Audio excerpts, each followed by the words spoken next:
Uja Ubenefer. Uja, good rising. Thank you for tuning in. Great awakenings. Hope you can stay for the show. Let's see here. Good rising. Great awakenings. Oh.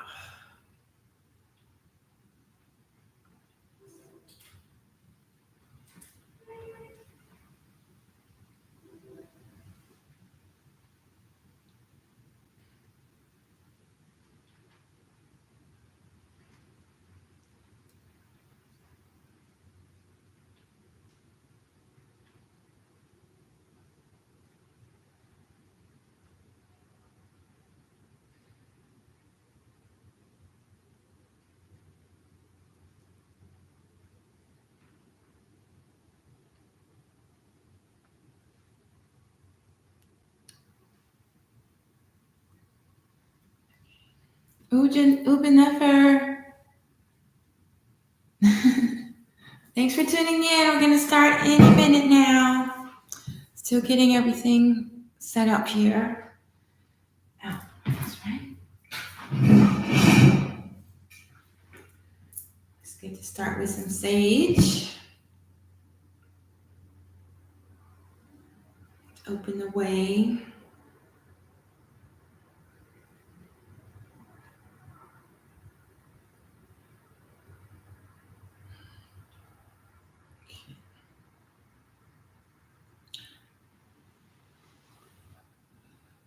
Thanks for tuning in to Good Rising TV, Tamerikan Tuesdays, where we cover various subjects of interest to Aboriginal Americans. Tamerica is an indigenous or Aboriginal term for this North, Central, and South America. Tameri is a Netarian term, Medineter, Kemetic, means beloved land. And Kemet is like our sister over in Egypt and Africa, and then Tameri, or the beloved land, or also it's also called the beloved West, is North, Central, and South America. So we're going to be discussing things like the Olmecs or the Mayan calendar, the mound builders. My passion is the galactic culture that we share, Sirius galactic culture that we share, and just different things of interest. Good rising to hear, Gilly. I am only interested in conversations. I'm not interested in the match games. And so usually we have like this discourse where I ramble about my favorite subjects, and then we open it up for discussion halfway through. So hopefully you will be able to be here towards the end. And why do I say good rising instead of grand rising or great rising like other people do? Because God is good, and this refers to the rising and consciousness of the gods and goddesses. Great awakenings refers to global enlightenment when we wake up to the illusion of this construct of Western imperialism, as well as the illusion of death and other topics that do not they don't really have a meaning in Natarian traditions. Thank you for tuning in. This is a presentation of Asmataji Temple, Divine Light Healing and Sweet Sound, symbolized by the goddess Aset, oops, backwards, the goddess Ma'at, and the Sirius star. Thank you for tuning in, and thank you for tapping the screen. Those of you who are on TikTok, I really appreciate you for being here today. Okay. So, as mentioned earlier in the introduction to this session, I would like to talk about the numerical system of the Olmec, which is usually attributed to the Maya, as well as the Dogon numerical system, the Sirius star system. And eventually, I would like to learn more about the Kemetic, the ancient Egyptian numerical system, but I don't know about that very much. I have my other device here, so I'm going to look it up really quickly, which I meant to do before I started. Let's see, ancient Egypt number system.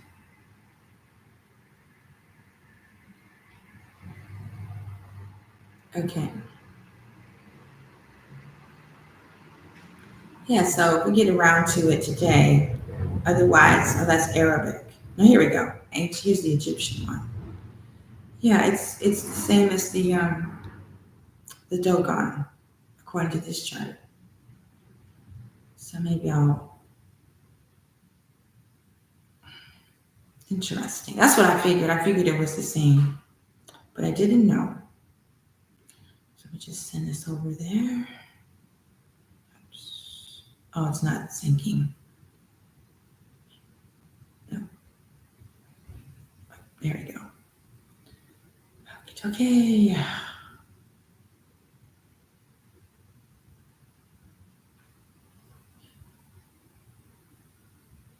I don't know if it's gonna send. Okay, good. All right. Oops. Okay. Are you still there, TikTok? Okay, great. Okay. All right. So let's begin. My name is Tachia, aka Arit, and I am currently in Chicago, Illinois, and recently came into the awareness that the term Black no longer applies to us, majority of us. That's a construct founded in racism. There's no place on the map called Black. We don't have a nationality connected to Black, and our identity should no longer be considered less than human. So then I started listening more. Good Rising, Great Awakenings. Started listening more to people like on TikTok, and some of my friends were talking about Black, like the Black's Law Dictionary. There's no reason to identify as Black anymore. So then I started looking into the indigenous culture of Turtle Island, because I know that I have Cherokee and Lakota ancestry. And so I thought the reason that I was a Black Indian or Black Native is because I have Black and Native American roots. But then I learned that the term Native American doesn't necessarily apply to the originals. It applies to people that were sent over here, and then over time they became native to the area.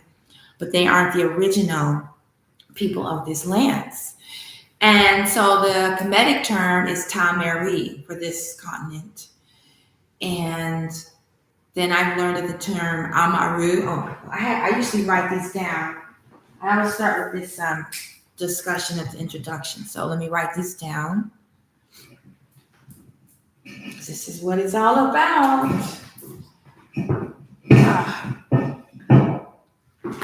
Okay.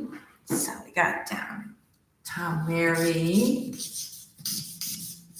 which is the Natarian term or the Kemetic. Then Amaru, or Chi Amaru. And then there's also Amaruka. So that is why I have chosen to identify with the term Ta, Mary, Ka, or you can spell it many ways. Tamerika or Tamerika. That is the origin of the title for this presentation and my newly claimed identity. So no longer claiming to be Black, no longer claiming American Indian because we're not from India, no longer claiming African American, none of those terms. Oh, you can't see it, can you? There we go. YouTube.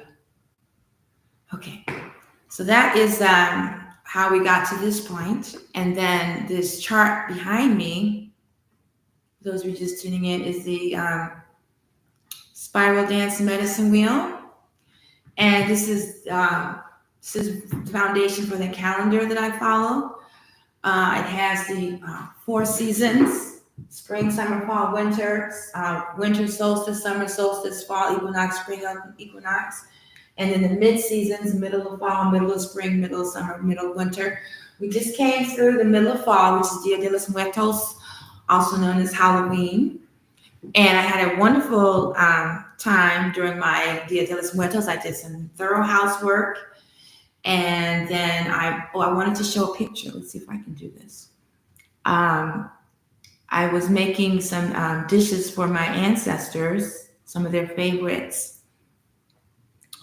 Hope I can find this. Green screen background. Okay. No. Oh, wait, yeah, here we go. I'm really slow on this. I apologize. Background. Does it have green screen? Shit. Green screen.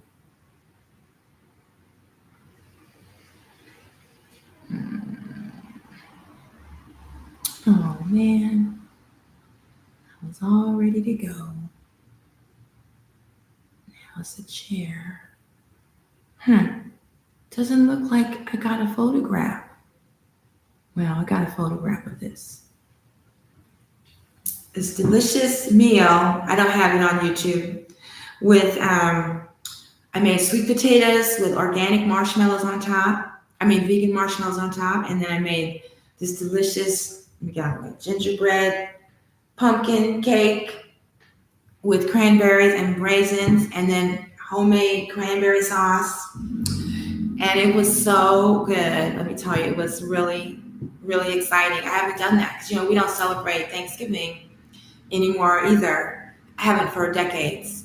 So I don't usually prepare these dishes for anything special other than just because I like them. So this is the first time I prepared this for my ancestors, and I do feel I'm getting closer. Like usually I don't feel like my ancestors are communicating with me, my lineage. I'm connected to the cosmic ancestors.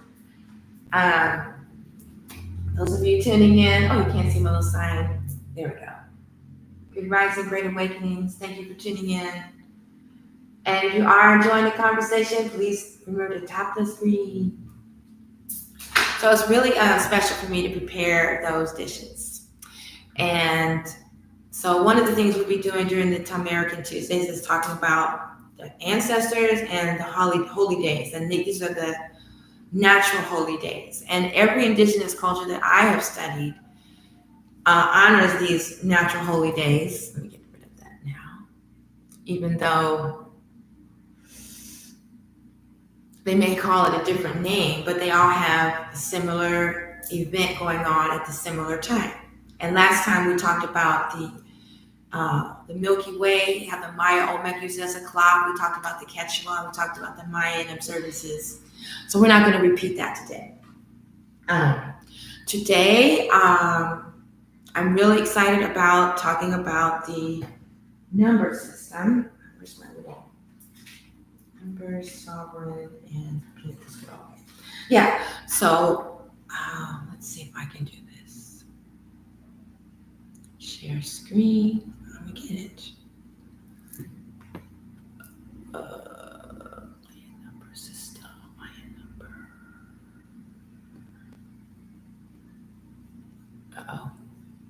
Window. There we go. Mayan number system there. Oops. Where am I? Oh, okay. Put this away.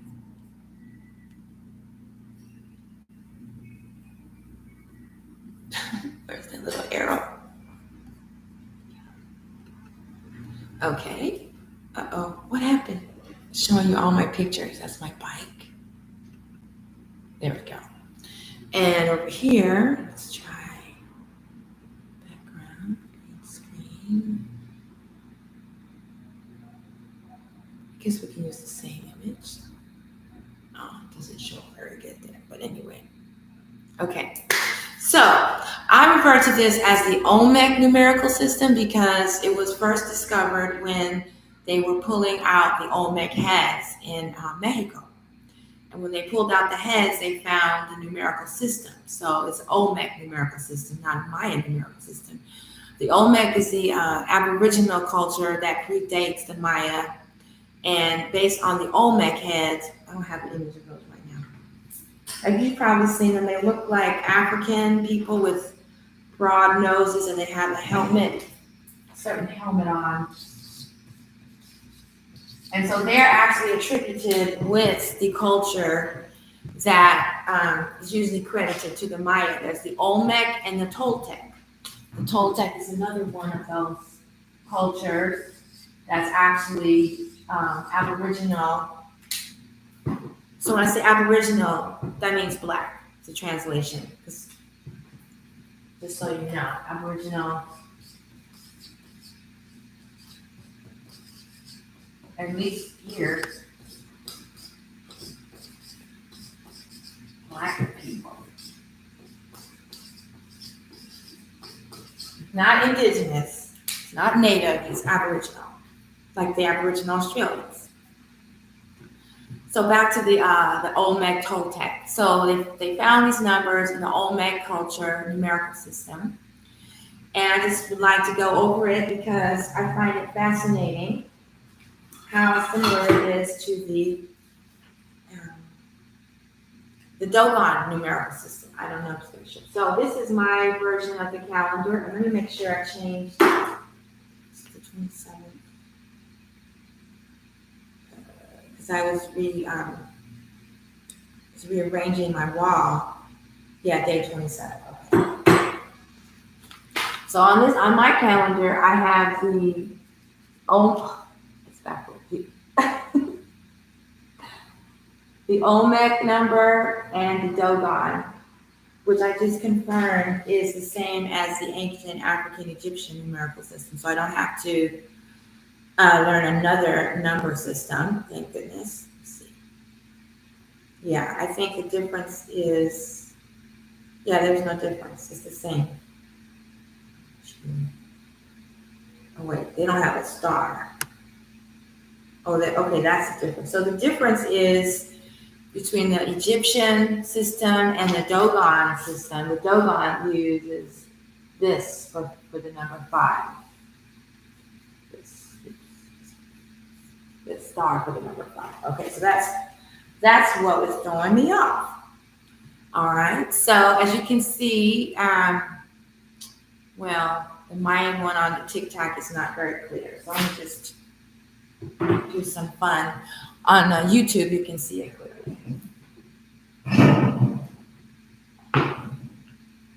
And so another difference between the systems is the Olmec numerical system is on a base 20, whereas the Kemetic and the Dogon, or the Tamerikan and the Dogon system, post-Kemetic, is based on 10. So that is the fundamental difference right there. So anyway, I'm going to write out,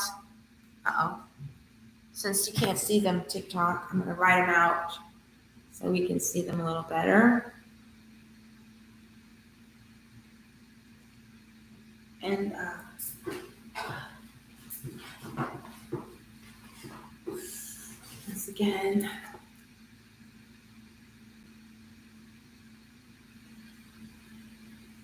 background. Okay. Those are just tuning in. This is Good Rising TV, American Tuesdays. All right. So let's start with the Mayan. Let's see. Can you see this? This is backwards. It's pretty straightforward, actually. Let me write this out. Olmec. Oh, you can't see that. Olmec is base 20. And Kemet, I'm going to say Sirius, is base 10. And I believe that's because the Olmec calendar and the Olmec count is tuned to the galaxy, is the galactic, which has a 260,000 year cycle, 26,000 year cycle. Their calendar is 1320.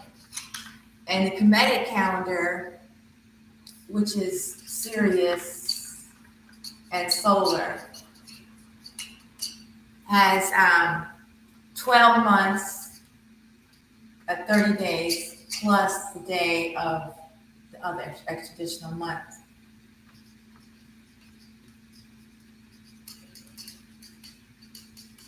And the Olmec calendar also has the additional month. But I believe that is the difference. This one is galactic, this one is Sirius solar. So in the Olmec, you have 1, then 2, then 3, then 4, and then they draw a bar for 5. And then, of course, it goes on from there, 6, etc. And then when you get to 20, that's when it gets complicated. Not complicated, interesting. So 20, you put a dot above it, like this is the space. So this is 20. And then like for today's date, 27, you have a bar above it, 27.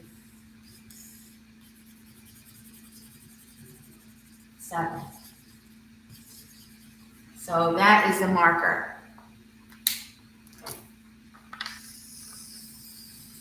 Now let's get the Dogon. 1, 2, 3. It's supposed to be rectangle, but I didn't need no space. 4.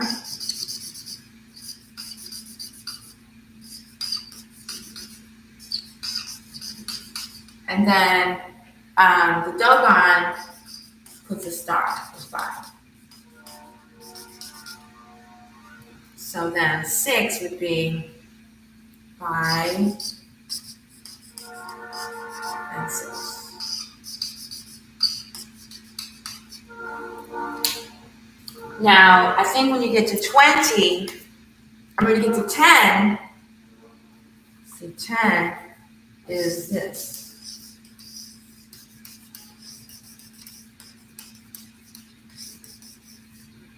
10. So 20, of course, is 2 of these arcs.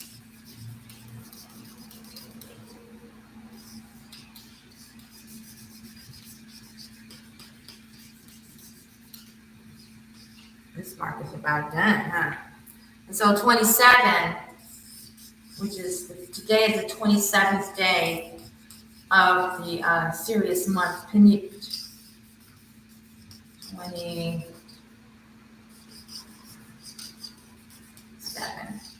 Even that one. All right, so that is a little introduction to the number system, and I've confirmed that the Sirius number system and the Dogon number system are really similar, so I don't have to learn a whole new number system. So I'm really happy about that. If you're interested in following the Sirius sidereal calendar, the Earth Center has an app. Earth Center, ooh, it's here. It's working so well. I don't need it anymore. That's funny.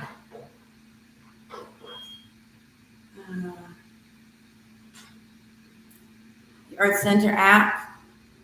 It's how I keep up with the calendar and the divine holy days and ancestral holy days. And since I've been following this calendar instead of the Western calendar, I feel so much more in alignment. One thing about these cultures is they have one calendar for business and government and commerce, and one calendar for their spiritual practices. And so that's basically what I'm doing now. I'm no longer following the 7-day calendar for my spirit work. I only follow that calendar for like appointments, like these every Tuesday, every Wednesday, every Thursday. They no longer affect my spiritual calendar, my spiritual work. I don't do things every Monday, Tuesday, Wednesday like that anymore. When I'm doing my spiritual work, it's in alignment with the cosmos. I'm no longer like following holy days, like historical holy days. Like that's why I stopped following the Egyptian calendar, because time was for one day every 70 years. And so it's just all a blur, trying to remember what day that Asar did this, or what day was Tahuti doing that, or what day did this pharaoh live or die. So I'm just sticking to the galactic calendar, the Sirius calendar, the solar sidereal calendar, and every now and then the lunar calendar. Good rising, Zoser Munzat. Thank you. I think you were here last time. That would be amazing. Do you have any information on that? I don't. I don't have any information on that. I'm just an astrologer, priestess, herbalist, healer, musician. So, are there any questions about the number system? I just wanted to introduce you to the number system. In the future, we'll be studying the Olmec calendar and comparing it to the Dogon calendar, Sirius calendar. Yeah, and then the horoscopes is the solar sidereal calendar, 13-month solar sidereal calendar, and then we have the Dogon Sirius sidereal calendar, and then the Olmec is the galactic calendar. And so that is what we study here at Asmanaji Temple. Oh my goodness, this tea is so hot. It's burning my lips. All right, then, how are we doing? Well, okay, I was going to carry on. Is there anything else I wanted to talk about the number system? No, I don't think so.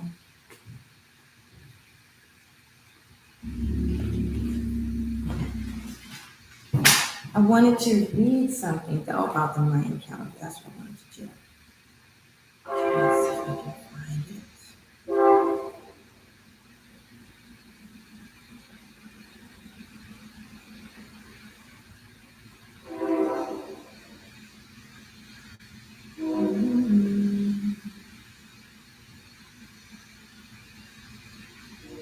I had a great. Okay. All right, here we go. 5 things you need to know about the Mayan numerical system. The Mayan numbers uses a 20-base system called the vigesimal number system. Just as our own 10-base numeric system was probably used because we have 10 fingers on our hands, the Mayan numeric system was probably based on the number of fingers on both hands and feet.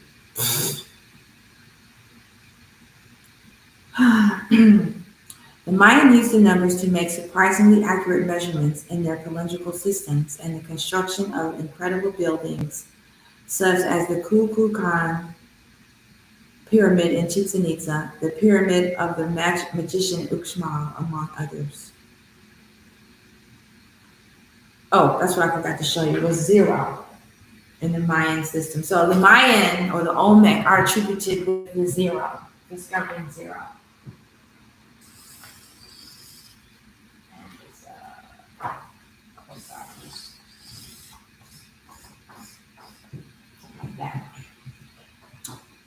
The ancient Mayans could express any number from 0 to infinity using only 3 symbols: the shell, a dot, and a horizontal line.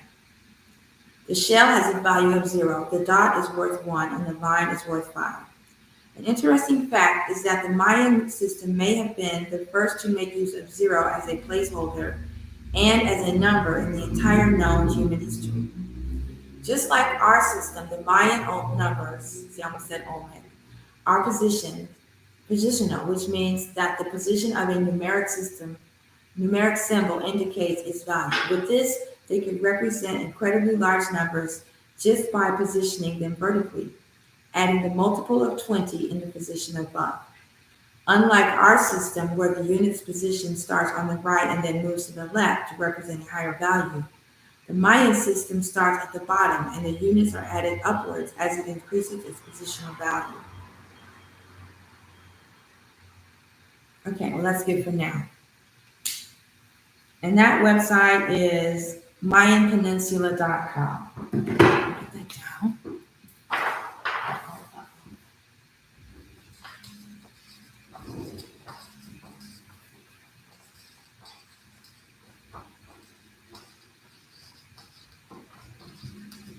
Okay.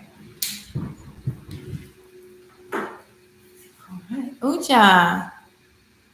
I may have missed why you've chosen to utilize this system. Can you explain also how does one implement these calendars into your life if you work within the Western time system? Very good point. My whole objective is to break away of the Western imperialism system. These numerical systems are very ancient, and their cultures, their societies, their people performed amazing feats, engineering feats, architectural feats, astronomical feats. They had system was more advanced than anything from the West. The Western system is based on technology and artificial intelligence, and this system is based on the divine wisdom of the stars and comes from within us. So I'm interested in using these calendars because this is Tamerikan Tuesday, so we're developing a culture that will support us as we move away from the West. It's unique to North, Central, and South America. It's like a sister of Kemet, and it's based on cultures who follow the Milky Way, the galaxy, pyramids, and Sirius. And so it's my intention to learn more about the Olmec calendar, and I'm also following the Sirius sidereal calendar, which I talked about previously, and the app from the Earth Center, because I believe, and who am I? What difference does it make who I am? I'm a former uh, astronomy grad student. I have a degree in physics. I was at UT Austin to become the first Black female galactic cultural astronomer astronaut. And I had the ultimate misfortune of meeting Neil deGrasse Tyson. And he slipped me a Mickey, and I withdrew. And then I had a spiritual awakening. And so now I'm on a quest to reunite the cultures of Kemet and Tameri using Sirius and the Milky Way and the sun as a clock. I'm moving away from the moon because I'm no longer convinced it's the real moon. They say the sun may not even be real. But anyway, so and ancient culture, I guess I didn't get to that part. Ancient cultures had a calendar for their secular work like business, commerce, politics, and then they had a calendar for their spiritual work. And so I no longer do my spiritual work every Tuesday, every Wednesday, every Thursday, or whatever. I don't do anything like that. It's galactic, sacred hoop, lunar, solar, but not Monday through Saturday. So I use that calendar for like business work, politics, like making appointments with people who follow the Western imperialistic society. Like, I was going live for sacred hoop events, but no one else was following that, so it didn't make sense. So now I'm doing these live streams on Tuesday, Wednesday, Thursday, where I just ramble, and then the devotional work and the classes will be in alignment with Sirius, galactic, or solar sidereal calendar. So that is why, because when I'm on a different rhythm than the West is when I feel the best. Hey, that rhymes. Yeah, any opportunity to have an ancient system in place of the Western system, I feel so much better. My health is better. My mindset is better. I'm able to, my spiritual practice is more consistent because when it was like every Tuesday, just like other events, it just became another event. But like yesterday, well, we had Dia de los Muertos, which was November 1st and 2nd, and then November 3rd just happened to coincide with day 25 of the Sirius calendar, which was Ancestral Holy Day. So I'm just looking for all kind of synchronicities because it's all about frequency. And why would I want to follow the frequency of Western imperialism, enslavement, spiritual enslavement, oppression, violence, abuse, theft, pedophilia? Why would I want to follow that system at all? Even if you have a 9-to-5 job and you work Monday through Friday, you can still, in your personal life or your spiritual life, follow a calendar that's connected to the cosmos or to your ancestors. So that's why. I hope I answered your question. Thank you. It was a very good question.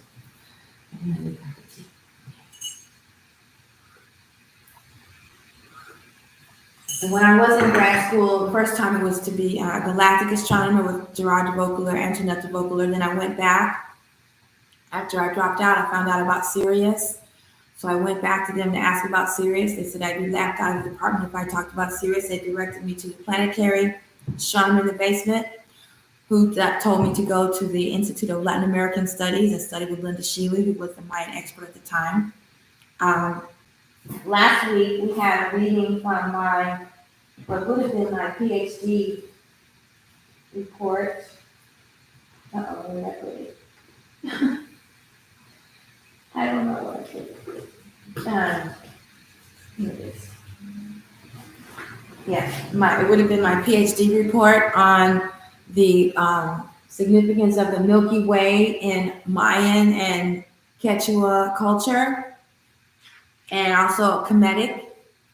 But I didn't turn it in, and so we're going to be investigating this more. I'm going to publish this book. This is the only copy left. So it's really about the Milky Way, basically, as a way to free ourselves from Western imperialism. Okay. All right. So the next topic is sovereignty. I wanted to talk a little bit about sovereignty. I know that means different things to different people around the world. And I was on someone's live stream a few weeks ago, and they were saying that the only people that talk about sovereignty are the Moors. And I said, that is not true. That is not true at all. I don't have like receipts to flash up at this time. But I do have a little experience with learning about sovereignty. So I just wanted to talk about that. And that's a good place to start. When you say sovereign, most people think of the Moors. And I would just like to clarify that I'm not part of the Moorish Science Institute. I'm not part of the Moorish Nation. I do believe in what the Moors are presenting, but I don't believe in them. I learned also recently that the first time the Moors were ever mentioned in history, when the Moors were created, they were the military force of the Queen of England, long before Noble Drew Ali was coming up with the L's and the Bays. If you look at my name, I even have L in my name because for a while I was claiming Moorish sovereignty. But I'm not anymore. I'm not anymore. And I have nothing, I'm not taking anything away from them. They can, everyone is free to do their own, follow their beliefs. And this is a great continent, and there's room for everyone. We're just not all from the same tribe. So I'm just saying, I'm a Tamerikan, but I am not of the Moorish nation. And I do talk about sovereignty.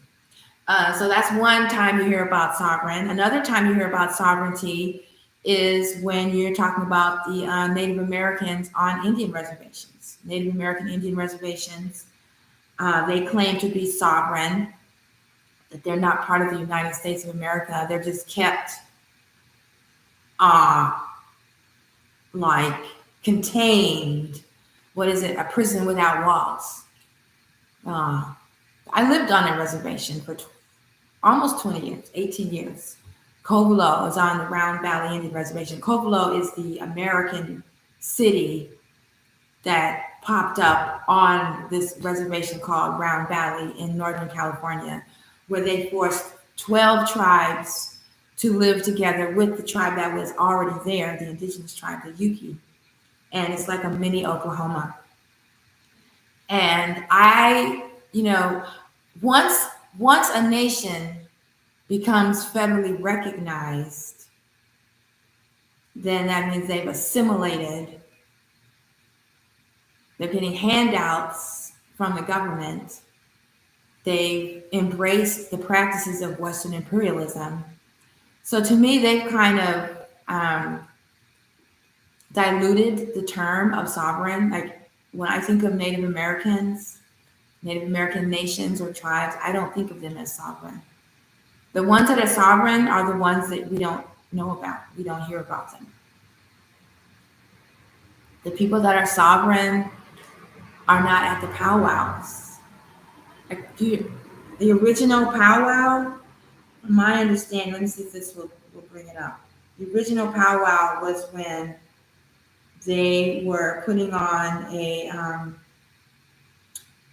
putting on a display of the Native Americans that had been captured and rounded up and placed on Indian reservations.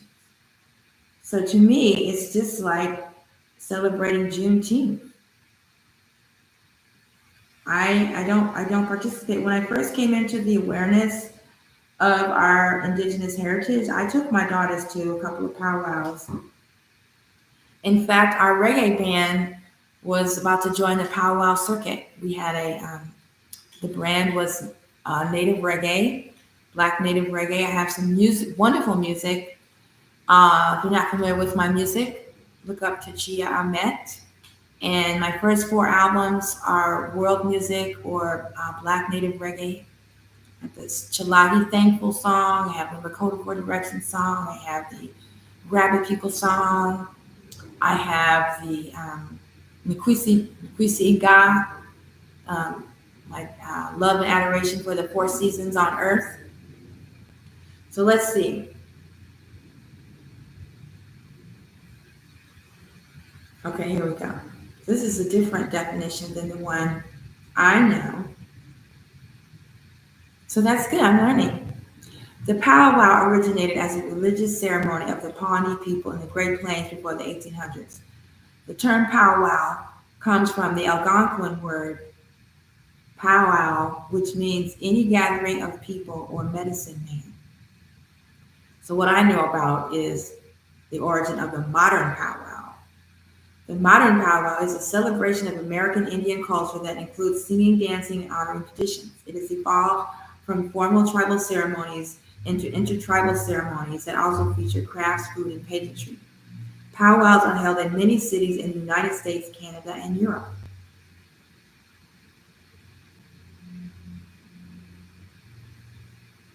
The oldest form of powwow dance is the Pawnee Erushka, which means they are inside the fire. The Omaha and Siouan speaking tribes call the dance Hedushka or Helushka. After the middle of the 1800s, most Plains tribes were confined to reservations, which led to the spread of the Hedushka dance across the plains. In the early 1800s, traveling medicine shows used the term powwow to describe their wares. These vendors would often employ local Indians to dance for their customers, who eventually began to use the term to describe the dancing as well. Okay, well, there you go. This is all about learning. Because my understanding was the powwow began after, the conquest, and the colonizers would have the Native Americans perform these dance ceremonies publicly for them. So I'm glad to learn that there's more to it than that. And I will do some more studying. Now this one says, this is weird, history of powwows. While the exact origin of the powwow is unknown, these celebrations were adopted and adapted by various indigenous communities across North America throughout the 20th century. What?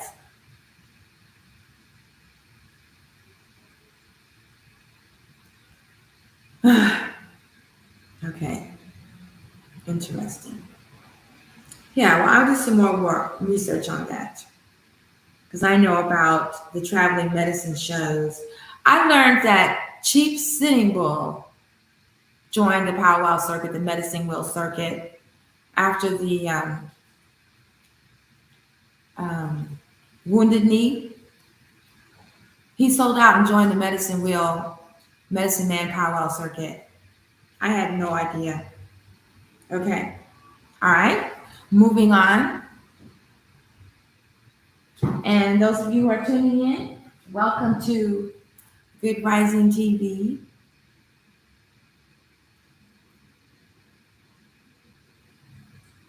Where we're discussing topics pertinent to Aboriginal Americans, formerly known as Black Americans, African Americans, American Indians, colored, and Negro people. And we just finished studying the Mayan Olmec numerical system, and we talked a little bit about the powwow. But I was getting ready to talk about sovereignty. Getting back to my list here.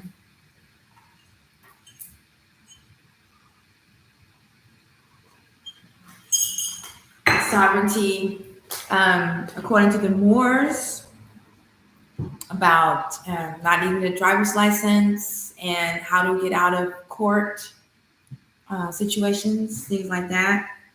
And then the Native American sovereignty, I was questioning that because once you become federally recognized or assimilated, how can you still claim to be sovereign when you're going to church and when you have powwow dances, you have a cross over your, they have like kilts, like not skirts, but kilts or wraps, but they have a cross over their private part. So at that point, I'm questioning your sovereignty. I'm actually questioning your sanity at that point.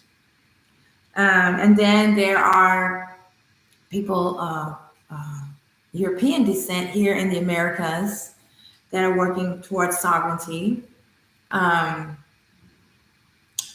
Like tax exemption or going to court. But so far they're all like paperwork, bureaucracy, sovereignty, bureaucrats, which is important. You do need to have your paperwork together. I remember one time we were at the Seminole Indian Days for a concert. We opened for Buffy St. Marie. Actually, we got rained out and we had to play after Buffy St. Marie, and everybody was still visiting with Buffy St. Marie, so they were outside in the lobby. They weren't inside for our performance. We could still hear them clapping.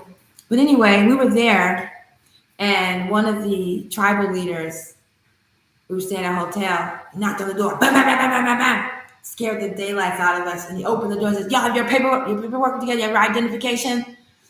And we all were like, "Man, no." He said, "It's your wake-up call. You need to start working on your paperwork." Paperwork proves your identity, who you are. And the thing about this paperwork is, if you want Western imperialist societies or nations to recognize you as sovereign, then you can't be showing them paperwork that they gave you, right? It's not going to be an application that you got from them and you're going to turn it into them and then they're going to say, "Okay, we recognize your sovereignty." It's got to be something else that shows that it's not Western imperialism. Sovereignty is our birthright. Everyone could be considered sovereign if they claimed it, but our ancestors, our predecessors, for very valid reasons, such as fear, pain, abuse, enslavement, torture. Those are really good reasons to accept the conditions of Western imperialism and sign their documents giving up your rights.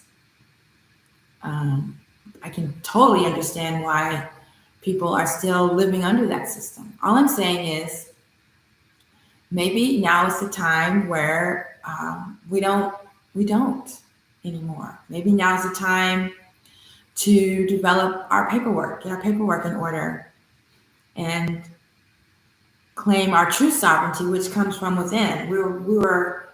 We are children of the creation.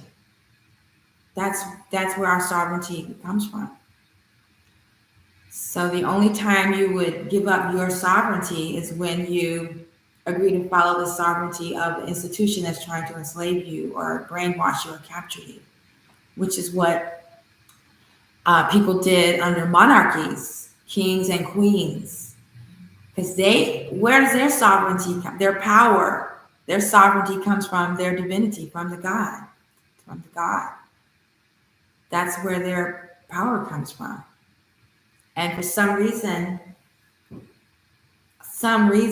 threat of violence, fear of death, abuse, torture, worried about the safety of your loved ones. For those reasons, humanity has said, okay, we'll go along with you so that you don't unalive us. Now, most of the indigenous people of the world still practice their own traditions and beliefs, even though they have accepted their citizenship of the state or of the oppressors. All I'm saying is, let's look into this. Their system is falling. The Western imperialism is falling, and we don't all have to go with them. I've been guided to have these presentations or conversations, even though I don't know how many people are going to speak, so that we can create something. Like, some people are angry that we're claiming to be Aboriginal Americans of these continents, and that we always travel. We weren't just in one place the whole year. We were always moving around with the seasons, with the different foods, different celestial events, different festivals, different activities. I believe there was a culture. I believe it was galactic and serious in nature, and that we can reclaim our heritage. That's my belief. That's why I'm doing these programs. That's the foundation for all my music. If you're a fan of the music of Tachia Ahmet, which means rise again truth, then you're drawn to these teachings as well. That's why I'm a proponent of a different calendar, a proponent of studying the similarities between the Medu from Kemet and the Aboriginal languages of the Olmec, the people of Tameri, and then eventually the other indigenous people, other descendants of these cultures, so that we can transcend the construct. That's basically what it's about for me. So I'm here to investigate other forms of sovereignty which come from the divine within. One thing that I've learned about is the 508C1A. Let's see here. Where are we? Come on this side. Okay, I'm gonna take this down. Share screen.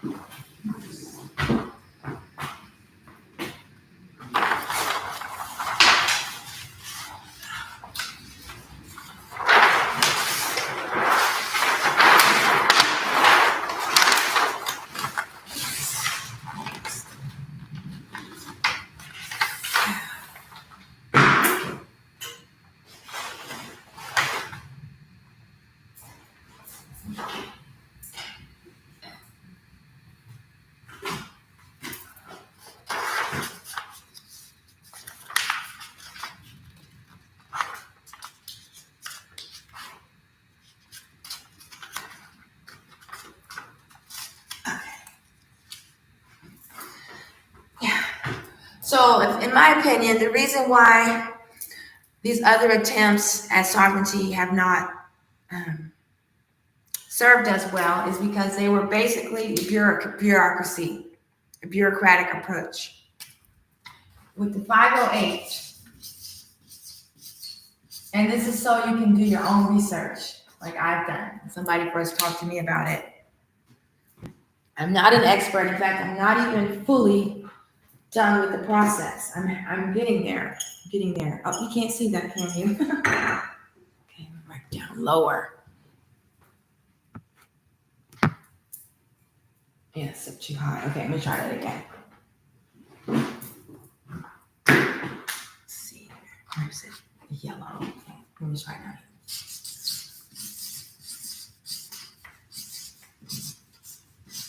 Okay. Oh, it looks like CIA. No, it's not CIA. C1A. So I'm not an expert on this, and I'm not completely done with the process. Still not showing up. There we go. But this is another approach to sovereignty, because it's for a spirit. You're starting a spirit-based organization.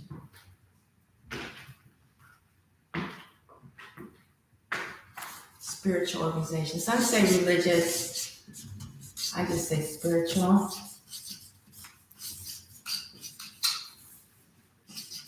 And it's different from the 501c3. It is a nonprofit status,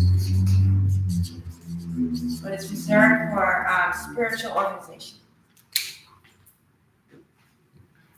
And the way it differs is you're not federally recognized. They are not checking in on your paperwork, and they can't censor what you can say. And so you can get your message out that way. The challenge, of course, is tax exemption.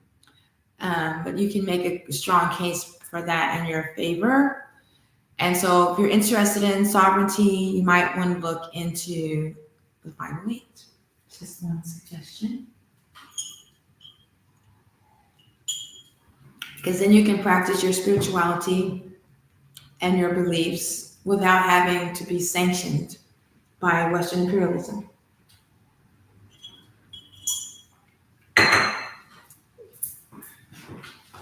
For those of you tuning in, welcome to Good Rising TV, Good Rising Great Awakenings.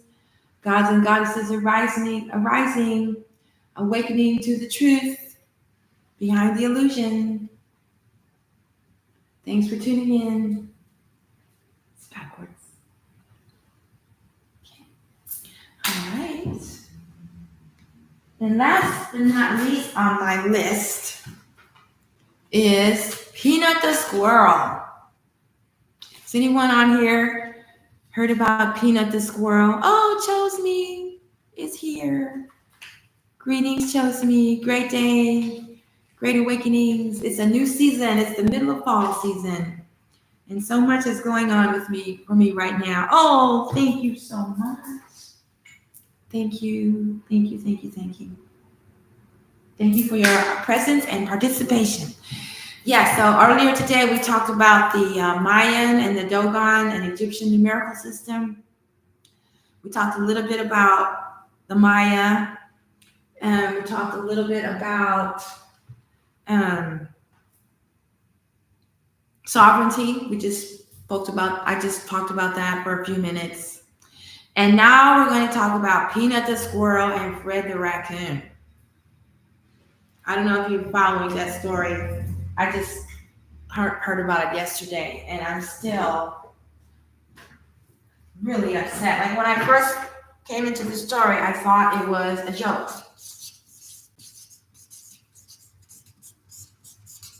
Peanut the Squirrel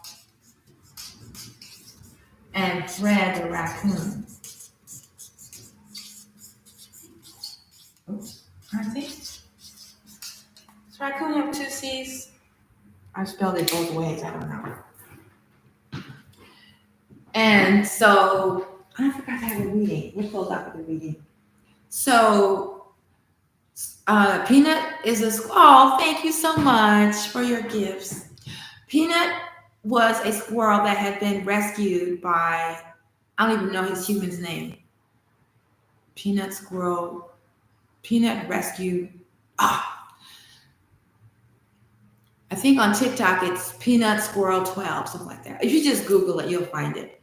And he had been rescued because his mother had been killed, and this human, took the baby squirrel in and rehabilitated it. And we tried to let it into the wild.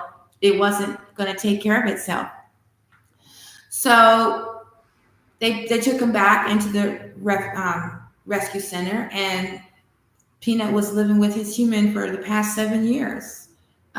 They trained it to do tricks. They were making TikTok videos. People were donating money to the animal sanctuary. They had like 20 rescued horses, and then like a few months ago, they picked up Fred the Raccoon. Fred the Raccoon and Peanut became super tight, and everything was great. And then one day, a Karen called and reported that the human had a pet squirrel. And the squirrels are considered wild animals. It's against the law to have a wild animal. But this animal had been tamed, been living there peacefully for 7 years. And the human was in the process of getting the paperwork filed so that Peanut the squirrel could, be an educational animal, go to schools and, teach people not to feed squirrels. I don't know. But Karen, who was a photographer, had enough of this. And so the SWAT team, the police, the feds, the FBI, I think it's 6 or 7 agencies, not 6 or 7 officials, 6 or 7 agencies were sent to Peanut's house. The place was ransacked, and Peanut and Fred were taken into custody. And so that was the first thing I saw. I was like, oh man, that was part 2. I'm going to make sure that Peanut got home. No. Someone got bit and claimed that Peanut had rabies. So they unalived Peanut and Fred instantly. And normally, if an animal is suspected of having rabies, they're quarantined for 10 days. But no. Peanut's gone. Fred's gone. His family is very depressed. And the feds wouldn't let his family take care of the other animals. They wouldn't let them feed them for 2 days. And of course, I'm not bringing this up because I have a thing for squirrels or animals. Of course I do. I love animals. I can't believe. Did you see the videos of Peanut?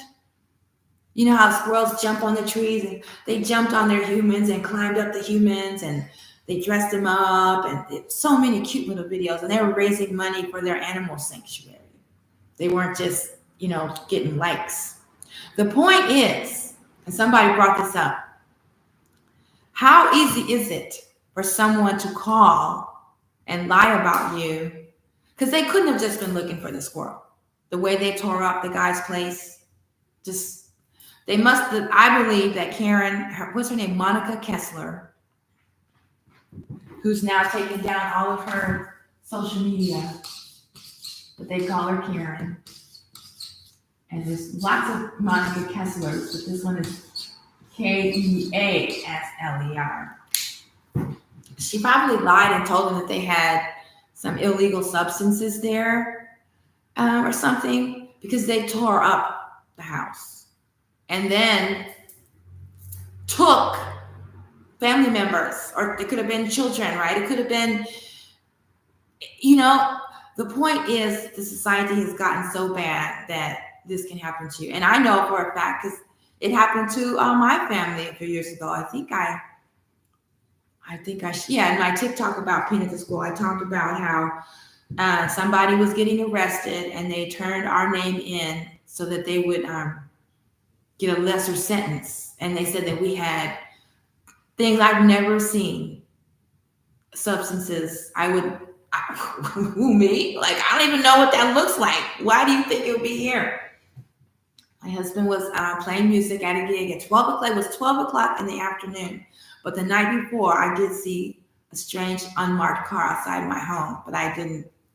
What could you do? 12 o'clock in the afternoon, must have been 50 SWAT team members, ransacked my house. Same thing, looking for something I didn't know, heroin, coke. I don't know what they were looking for. I was like, I don't even know what that looks like.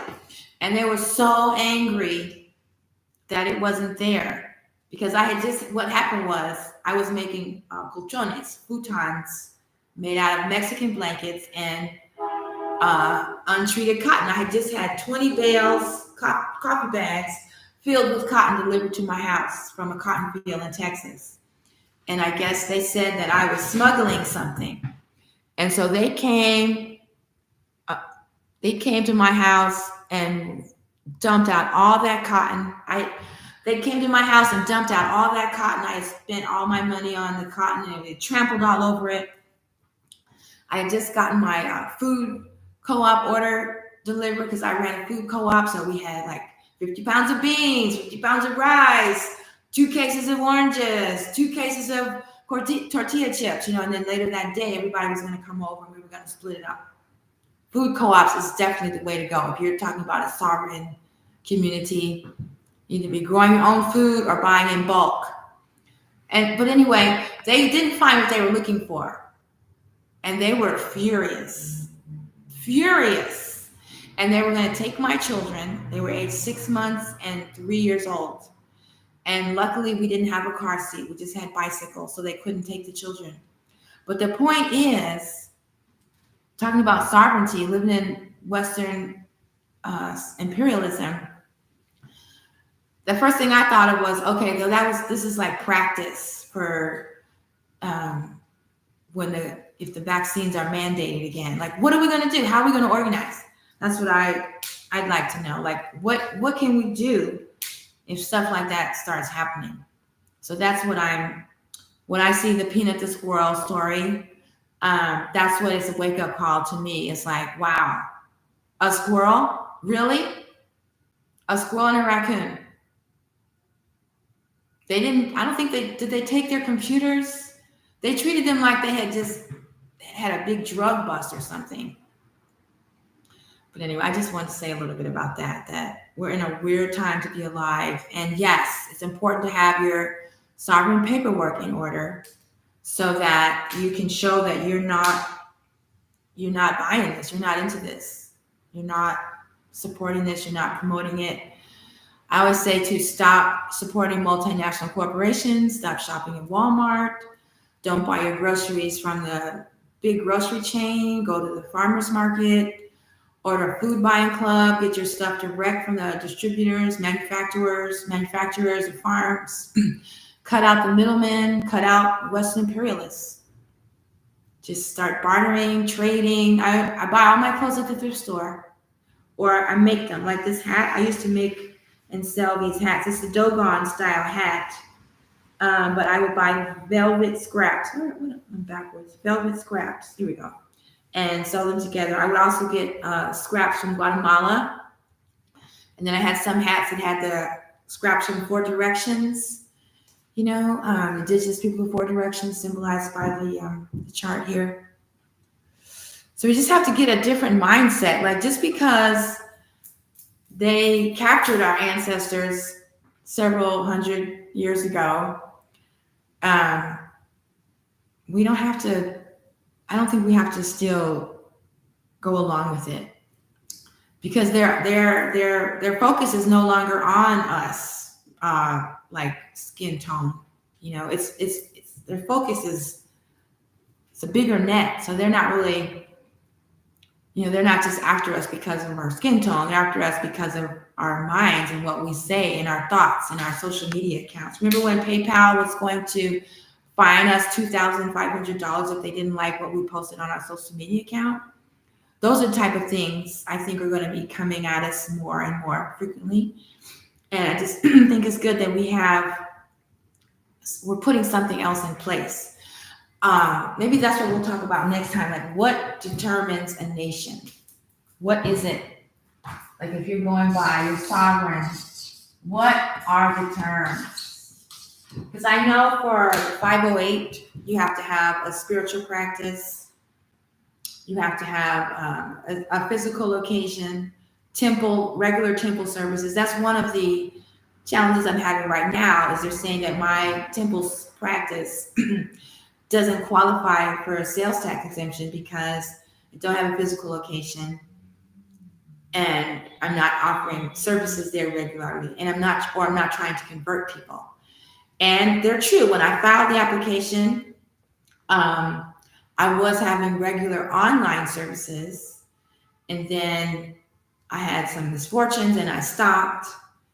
And so maybe they checked after I stopped. I took a break. So I'm going to appeal, because lots of spiritual organizations have their services online, right? But I have started having physical services again. I'm starting with yoga sessions. The other thing is, I'm not trying to convert people. I'm trying to heal people. So I'm getting ready to appeal. But I think you have to do like culture, a calendar, holidays, language, things like that. So that is why we're studying the Olmec and the Sirius calendar. That's why we're studying the languages of the Meta Neter, the Netarian cultures of Kemet, Tameri, the Dogon, and then the different tribes and nations here, like Cherokee they wrote down their language. And when I was studying the Cherokee, I noticed similarities. I forgot about that. Similarities between Cherokee alphabet and Ethiopian alphabet. So I'm so glad I remember that. I have to include those alphabets. But yeah, the Cherokee, they wrote this down. What was that guy's name? I can't remember his name. That's how long it's been since I've been into these studies. But I will get back to it. Language, holy days, language, and then a government system. Not government. What do you say? Mediation. I guess I'll put government. Governing body. I'll put that down. Counselors to help people. Things like that. So those are the type of topics that food. Well, that goes into culture. Recipes. So those are the kind of things that I'm interested in building. That's why I started this series, because it helps me stay motivated to keep going with the research. Okay, so I forgot to do a reading from a book earlier. I read from the website, but that's not the same. So I have some of my favorite books here on this subject. I don't think there's anything else I want to. Yeah, I'm not going to read from that one today. I think today someone gave me this book in what's this? The 90s. The 90s. I had just finished performing at Reggae on the River, and one of my fans or tribal members rushed up to me and said her mother wasn't feeling well, she wasn't going to make it, but she wanted me to have this book. It's about the Lakota star map, star knowledge. You see it? On the cover is the sacred hoop that I'm always talking about. Maybe I sit back here, you can both see it. Yeah, sacred hoop. Okay, so studies in Lakota stellar theology. Oh, what I was talking about earlier about, I didn't even put it on there. See? What I was talking about earlier, why I don't believe in the other sovereign system, sovereign statuses, is because it's more of a bureaucratic approach. And this approach from Asmataji Temple and whatever the name of this tribe is going to be, I don't know what it is, but it's spirit-based. And I believe the reason the other ones are failing is because they don't have an Aboriginal spirituality as a foundation. Okay? So I've said it before, in this community, in this circle, it's only indigenous people of the four directions. And so if a nation or a tribe or a village has adopted tenets of Western imperialism, for example, Christianity, Islam, or Judaism, then it's just of a different tribe. It's not going to be here. So that is, what's the foundation of the Moors? Islam. What's the foundation of most of the Native American reservations in the world today? Well, not the world. North America, Christianity. Let's be real. You're celebrating Christmas. You're celebrating Thanksgiving. You're celebrating the 4th of July. You're celebrating Easter. It's no longer indigenous. You've adopted the spiritual, religious practices of your oppressor. And then, of course, the European descendants who talk about sovereignty, same thing. Their fundamental basis is Western imperialism. And so that, to me, is why they don't work. They don't have any power. They're not calling on their ancestors. They're not lining up with the cosmos. So that's what we're going to be exploring in these classes. Okay. So what I do is I just randomly select a page and read from the page. Okay. So here's a great diagram.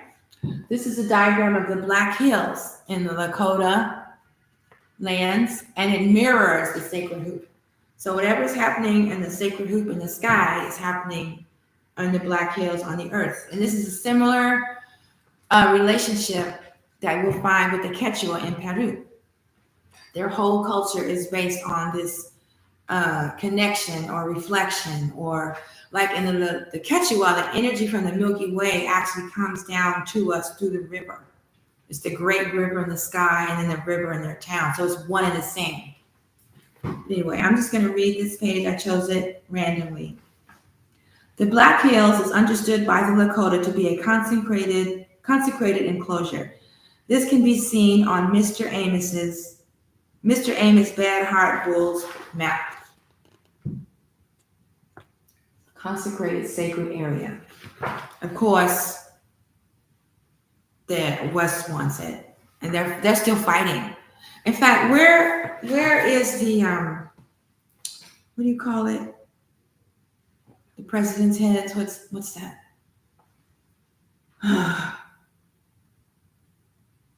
Let me see, Phil. Where are 4 heads of presidents in stone? Presidents.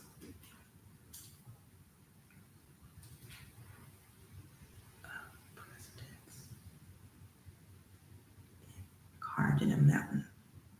Oh, where are the 4 presidents' heads located? That's so much good.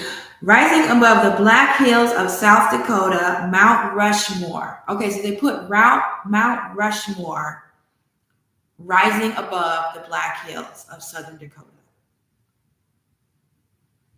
Okay, now is that an insult? It's like defecating on your culture.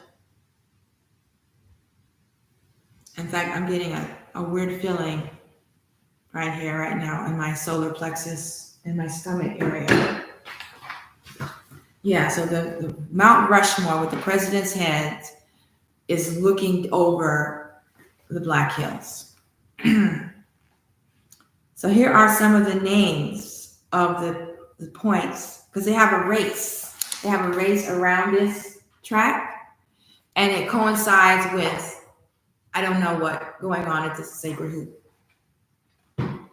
Ki Iyanka Okanku, the racetrack. Mato Tipi Paha, the Bear Lodge Butte. The butte is when a mountain, is it the top cuts off or it splits in half? I think buttes are actually trees, ancient trees. Paha Zizbela, Slim Buttes. Paha Sapa, Black Butte. Haisla, Old Baldy. Hikan Gaga Paha, Ghost Butte. Mato Paha, Bear Butte. Minikata, Hot Springs. Pate Taliyapa, Buffalo Gap. Wahimbian Paha, Thunder Butte. It is with this theological meaning intended that Devil's Tower. Now, isn't that where, in Close Encounters of the Third Kind, was that Devil's Tower? Was that? Mato Tipi La Paha was properly included by him inside the sacred circle, which is also the track of the big race. Although geographically it is 60 miles northwest of the Black Hills. It should be noted that the constellation correlated with Devil's Tower is also located within the circle of stars, the sacred hoop. Oh, I didn't know that. The last constellation we shall discuss in this chapter uses 8 stars in Gemini. It is called the Bear's Lodge. And in the Mayan tradition, that's the basketball court. Interesting, we have a basketball court and a racetrack. It is called the Bear's Lodge, Mato Tipi La. The corresponding earth site is Devil's Tower. In Lakota, it is called the Hill of the Bear's Lodge. Now, who named it Devil's Tower? It certainly wasn't the Lakota. The hill of the Bear's Lodge, Mato Tipi La Paja. This is the hill which Fallen Star created to protect the children threatened by bears. In ancient times, the sun entered the Bear's Lodge at midsummer. I've never, someone gave me this book back in the 90s, no, 2000s. Wait, yeah, 2000, because we played 2001 Greg in the River. I've never read the book. I've almost lost it several times, and miraculously, it is still in my possession. This is the first time I've read this book, and I'm just randomly choosing this page. And so the Great Bear is the Big Dipper, and that is a never-setting star, never-setting stars. And then there's the bear in the Chinese tradition. Everything is connected. That's all I know. It's got to connect the dots. We may now review what has been delineated in this chapter. The constellations were visible scriptures of the people at night, and the related landforms mirrored those stellar scriptures during the day. The stars were understood to be the holy breath of the Great Spirit, the Wanya of Wankantanka. The constellations expressed the basic symbols of the people, which in turn evoked their sacred stories and beliefs. Both night and day, the Lakota lived between the stories and symbols written in the sky and mirrored on the earth, which through the mediation of Fallen Star taught them how to establish an authentic relation to the spirit world. This is fascinating because Goddess Aset left us specific instructions on how to transform ourselves into gods and goddesses. We turn now to a detailed examination of the annual spring journey through the Black Hills and the ceremonies done here. Okay, well, we'll save that for another time. Wow. So here's the map of the sacred hoop with the constellations, and then this is the map of the Black Hills, which mirrors the sacred hoop. And we learned that Mount Rushmore is carved in stone, looking over the Black Hills, which is like an insult, if you ask me. This is one of their most sacred places. And they're still trying to steal it from them, as a matter of fact. But I'm going to make a note about the bear and Devil's Tower. Let me see. Wasn't Devil's Tower in Close Encounters of the Third Kind?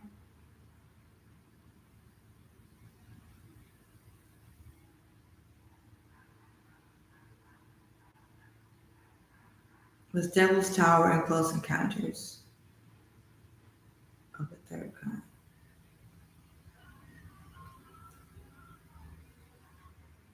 I have too many typos, maybe. Oh, yes. Devil's Tower National Monument in Wyoming. Okay, there we go. Wait.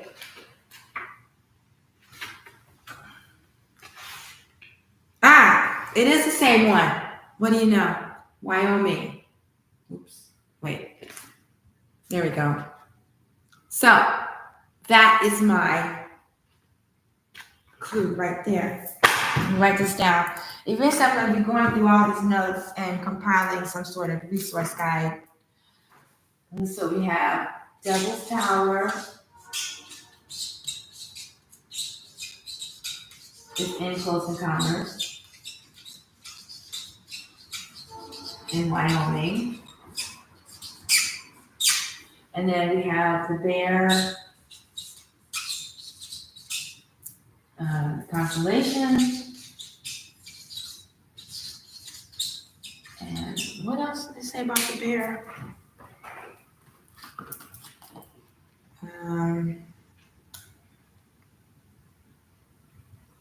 The bear. Oh, Gemini is the bear's. Wait. Gemini is the bear's lodge, which corresponds to Devil's Tower.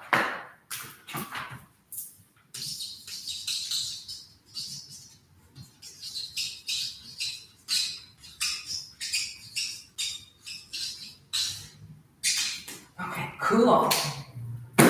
Hey, and then we have a basketball court and a racetrack on the sacred hoop. That kind of stuff gets me going, all excited. Yay! Okay.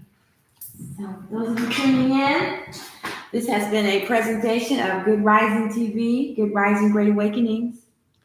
Welcome to Good Rising TV. Shadow. Oh, thank you. Shadow Bear. If you're still here, Shadow Bear, I'd love for you to tune in and contribute to this conversation. Thank you so much for the love and for tuning in. This was a really interesting talk today. Someone pulled a devil card today. Well, that was actually the Black Bear Lodge. There you go. In the Tamerikan tradition, there is no devil. There's no Satan. There's no hell. There's only ego. When you follow the ego, you're following what is known as sect. And that is where the term Satan came from. So the devil card might just mean that you are dealing with your ego today. Oh my goodness. Quick invites. Well, if anybody wants to tune in, I'm going to be here for another 20 minutes or so, 15 or 20 minutes. If you want to chime in on Tamerikan Tuesday, we've been talking about Good Rising, Great Awakenings. Oh, did you have any comments on the subject today? What? I asked if you had any comments on the subject today. No? Okay. No comments today. Okay. Oh, well, I tried. I usually don't just randomly invite people in. If you really like to participate in the conversation, just leave me a comment and I'll invite you in. Okay, so now I lost my train of thought again. It was a fascinating conversation for me today. I've never read that book before. All these years I've had it. That's the first time I've just opened it. And that's why I'm doing these presentations, to get me back on track with my research, get me inspired again to investigate the connection between these galactic Syrian stellar cultures beyond the sun and the moon. We're really connected, I believe, in ways that we're just starting to understand. Tamerika is the term for Tameri, which is where we are right now in North, Central, and South America. It is like a sister culture to Kemet. You have Kemet in Egypt, Africa, and you have Tameri here in North, Central, and South America. The last time I was in Kemet, my spirit guides told me it's time to put down my Kemetic studies and get back to these studies and show the connection between Kemet and Tameri. So that's why we have Tamerikan Tuesdays. I'll be here tomorrow for Wellness Wednesdays, where we talk about astrology, sound healing, herbalism, natural healing, anything with wellness and healing, but definitely sound healing and astrology. And I've started talking about Bach flower essences as well. And then Thursday, we have Natarian devotion on Thursdays, where we discuss different aspects of Natarian spirituality and establishing your own Natarian spiritual practice.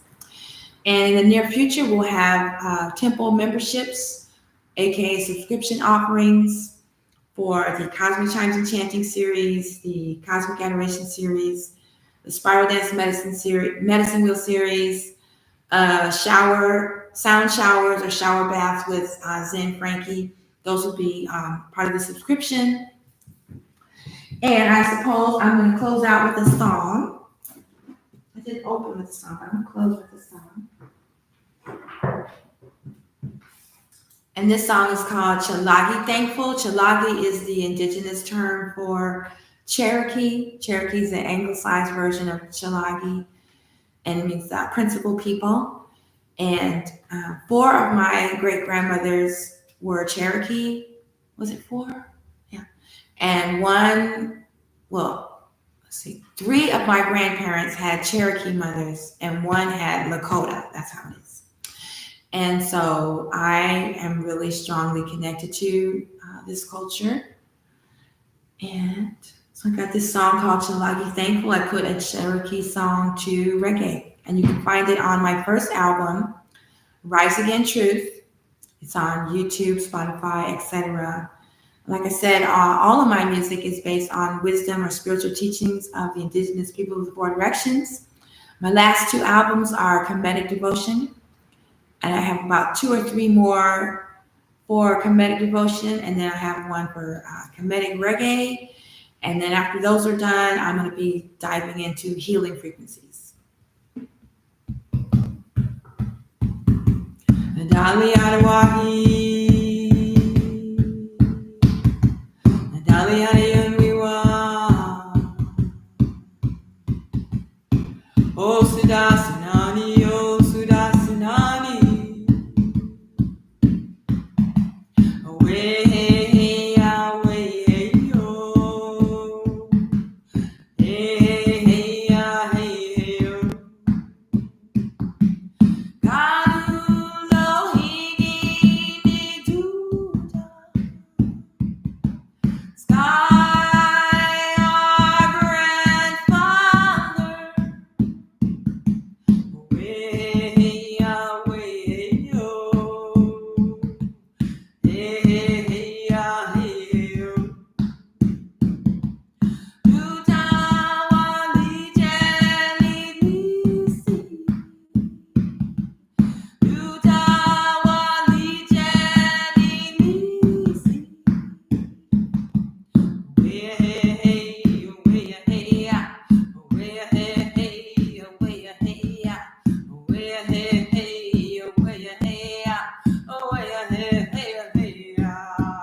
Yes, this has been another presentation of Good Rising TV. Thank you for tuning in. Thank you for sharing the love. Thank you for tapping your screen. And if you're just tuning in on TikTok, you can always find the replay on my YouTube music channel.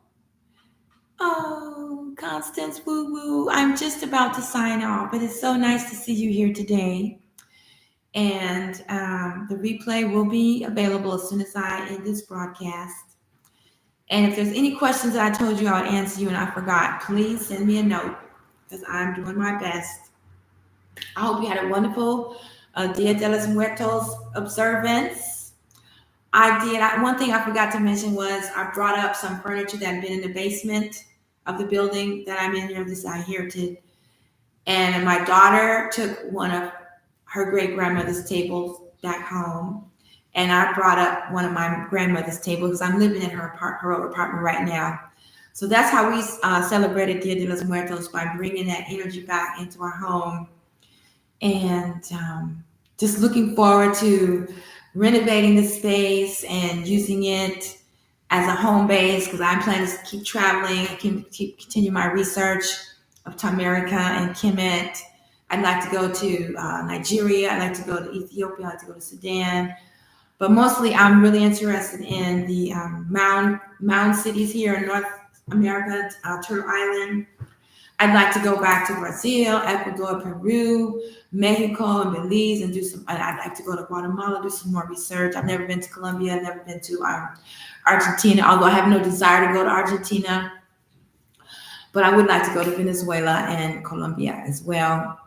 And then I've spent some time in Canada, even with Chalagi. Yes, same here, Chalagi. I've spent some time with tribes up in British Columbia. There's some big fans of my music out there. We were called to go to festivals out there a lot, but things change. So I'll be back tomorrow with Wellness Wednesday from 8 till 9:30 a.m. Central. I'll be at the Pueblo Market in Pilsen for Wellness Wednesday tomorrow evening from 6 to 9 p.m. Thursday, I'll be back for a Natarian devotion on Thursdays from 8 to 9:30 a.m. And that's what I have planned for the rest of this strength. I'm not sure when the subscription services will start, but when they do, you'll be the first to know. Thank you for tuning in, Rod Diggity. I'm just about to tune out, but you can catch the replay on my YouTube channel. So this is Tachia Ahmed El Ma'at, aka Arit Netter S. Meri Ma'ati, signing out for another great episode of Good Rising TV, Tamerikan Tuesdays. And I'll see you again real soon. Hatep, Dua, Hatep, Ashe, Aho, Namaste, Wado, Galiga, and so it is. So mote it be, as it is written, so it will be done. Azadar. Greetings in 4 languages of indigenous people of 4 directions. Ciao, baby. Thanks again. See you next time. Hatep.